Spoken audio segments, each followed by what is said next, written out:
দেখা হলে সালাম করো, সালাম হলো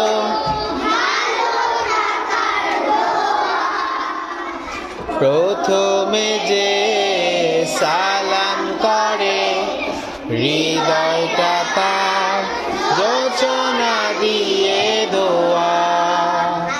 দেখা হলে সালাম করো, সালাম হলো ভালো থাকার দোয়া।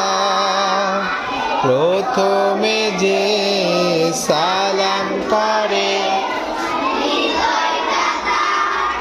রচনা দিয়ে দোয়া। আসসালাম আসসালাম আসসালামু আলাইকুম, আসসালাম আসসালাম আসসালাম আসসালামু আলাইকুম, আসসালাম।